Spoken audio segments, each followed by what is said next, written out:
Bismillahirrahmanirrahim. Assalamualaikum warahmatullahi wabarakatuh. Sebelum kita mulai pelajaran, mari kita berdoa dahulu. Semoga pelajaran hari ini dapat tersampaikan dengan baik dan bermanfaat. Berdoa mulai. Selesai. Pada pertemuan sebelumnya, kita telah mengenal apa itu arsip, kemudian syarat-syarat arsip, fungsi arsip, kemudian macam-macam atau jenis arsip, kemudian kearsipan, kemudian tujuan kearsipan, dan ruang lingkup arsip. Nah, hari ini kita akan membahas tentang standar, prosedur, dan kriteria kearsipan. Pada minggu lalu, saya telah memberikan tugas sebagai pengantar apa-apa saja yang akan kita bahas hari ini. Agar ketika kita nanti membahas, ketika saya jelaskan, kalian langsung nyambung. Seperti itu ya.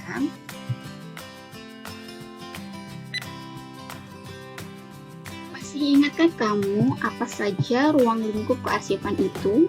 Ruang lingkup kearsipan meliputi penetapan kebijakan, pembinaan kearsipan, serta pengelolaan arsip. Untuk menjalankan ketiga ruang lingkup tersebut, diperlukan peraturan agar semua berjalan dengan baik dan lancar. Peraturan tersebut dapat berupa perundang-undangan maupun peraturan pemerintah.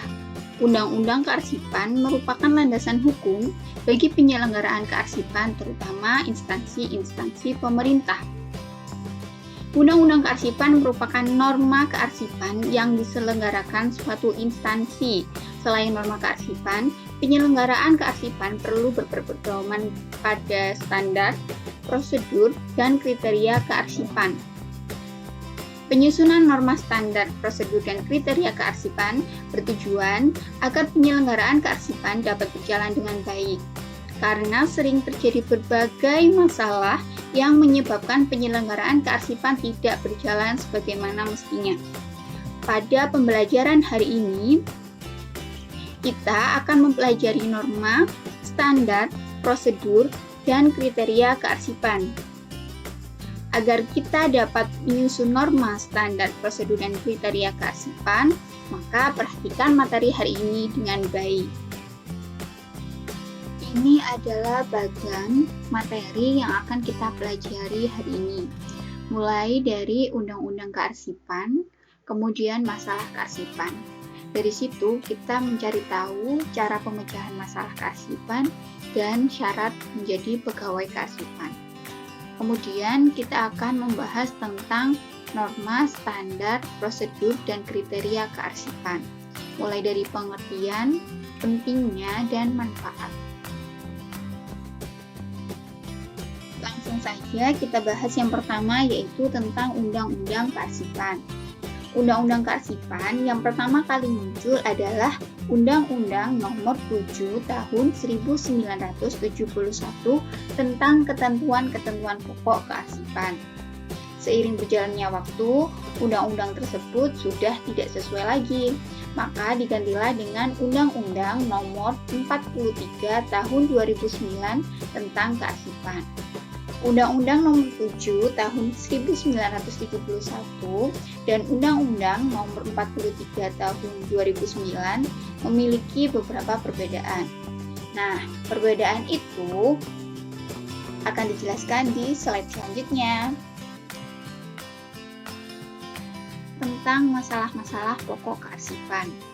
Dalam buku Administrasi Perkantoran Modern, Deliangji 2012 disebutkan 4 masalah pokok kearsipan yang umumnya dihadapi oleh organisasi. Yang pertama, tidak dapat menemukan secara cepat dari bagian arsip suatu surat yang dibutuhkan oleh pimpinan atau suatu organisasi yang lain. Kemudian, peminjaman atau pemakaian surat oleh pimpinan atau satuan organisasi lainnya bisa memakan waktu yang sangat lama, bahkan kadang-kadang surat tidak dikembalikan. Yang ketiga, bertambahnya surat-surat dalam bagian arsip secara terus-menerus tanpa adanya penyingkiran yang mengakibatkan tempat dan peralatan yang ada tidak lagi mencukupi. Dan yang terakhir, kurang cakapnya dan kurang bimbingan karyawan-karyawan atau arsiparis atau petugas arsip, sehingga mengakibatkan tata kerja dan peralatan arsip yang tidak mengikuti perkembangan dalam ilmu kearsipan modern, sehingga menumpuk. Sama seperti yang dikemukakan oleh Geliangji, Ida Nuraida dalam buku Manajemen Administrasi Perkantoran tahun 2014 menyebutkan 3 masalah kearsipan yang dihadapi oleh suatu organisasi. Yang pertama, sulit menemukan kembali arsip yang dicari pada saat diperlukan. Kemudian, arsip-arsip yang diperlukan hilang. Dan yang ketiga, terjadinya banjir arsip, yaitu arsip yang sama disimpan di beberapa tempat penyimpanan atau arsip yang sudah luarsa masih saja disimpan, sehingga ruang kantor tersita untuk tempat penyimpanan arsip. Masalah-masalah kearsipan harus segera diatasi. Geliangji memberikan penjelasan untuk memecahkan masalah-masalah tersebut. Yang pertama, sistem penyimpanan warkat yang tepat bagi masing-masing organisasi, karena organisasi biasanya cocok menggunakan sistem A misalkan, tapi organisasi B hanya cocok menggunakan sistem nomor misalkan, seperti itu. Kemudian tata penyimpanan dan pemakaian warkat. Yang ketiga, penyusutan arsip secara teratur, dan yang terakhir penataran karyawan-karyawan bagian arsip, sehingga memiliki dan dapat mempraktikkan pengetahuan di bidang kearsipan yang terbaru dan efisien. Materi selanjutnya yaitu tentang syarat pegawai kearsipan. Pada pembahasan sebelumnya mengenai cara pemecahan masalah kearsipan, kita telah mengetahui bahwa salah satu cara memecahkan masalah kearsipan adalah dengan membekali pegawai arsip dengan keterampilan kearsipan, atau dengan kata lain, pegawai arsip yang baik harus memenuhi syarat-syarat tertentu. Apa saja syaratnya? Menurut Geliangji, yang pertama yaitu petugas arsip harus mampu membedakan perkataan, kata, nama, atau angka yang sepintas sama. Oleh karena itu, petugas haruslah cermat dan memiliki penglihatan yang baik. Dengan kata lain, ketelitian. Kemudian, petugas arsip harus mampu menggunakan pikirannya dengan baik, karena ia harus memilih kata-kata untuk suatu pokok soal. Selain itu, harus memiliki daya ingat yang baik, sehingga tidak melupakan suatu pokok soal yang telah ada di kartu arsipnya. Yang ketiga, petugas arsip harus mempunyai kondisi jasmani yang baik, sehingga ia dapat bekerja secara gesit. Ia harus mampu menggunakan tangan dengan leluasa untuk dapat mengambil warkat dari berkasnya secara cepat. Dan yang terakhir, petugas harus mampu menyusun kartu-kartu, berkas-berkas, dan tumpukan warkat atau surat dengan rapi. Berkas yang tersusun dengan rapi akan lebih mudah dicari kembali. Selain itu, surat-surat akan menjadi lebih awet. Karena itu, tidak sembarang ditumpuk saja sampai berkerut-kerut atau robek.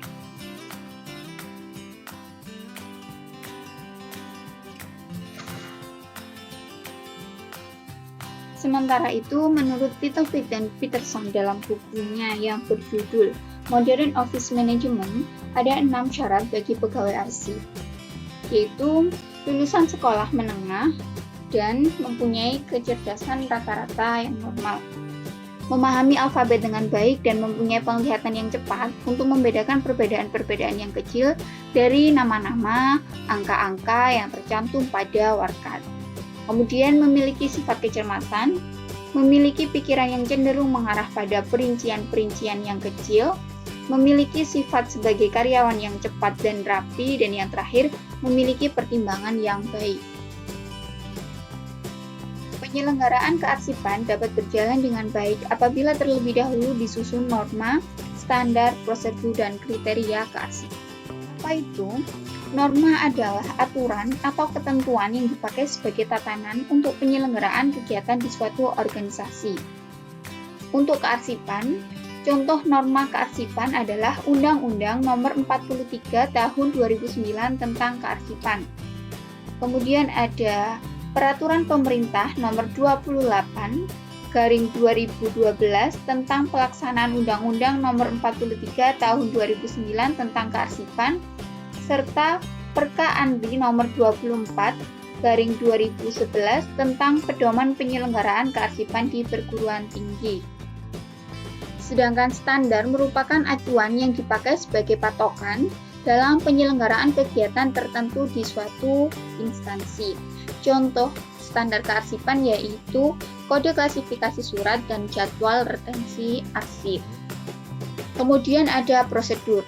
Prosedur adalah metode atau tata cara untuk penyelenggaraan kegiatan di suatu instansi. Prosedur kearsipan misalnya cara penentuan jadwal retensi arsip, kemudian cara pemusnahan arsip, dan sebagainya. Dan yang terakhir ada kriteria kearsipan. Kriteria adalah ukuran yang dipergunakan menjadi dasar dalam penyelenggaraan kegiatan tertentu di suatu instansi. Contoh kriteria dalam kearsipan yakni kriteria untuk dapat diangkat menjadi fungsional arsiparis tingkat ahli, kriteria jenjang jabatan fungsional arsiparis yang dapat melaksanakan suatu kegiatan tertentu dalam bidang kearsipan. Dengan demikian, dapat kita rumuskan bahwa pengelolaan arsip harus dikelola sesuai dengan ketentuan-ketentuan pelaksanaan kegiatan dan peraturan perundang-undangan, termasuk norma, standar, prosedur, dan kriteria teknis yang terkait.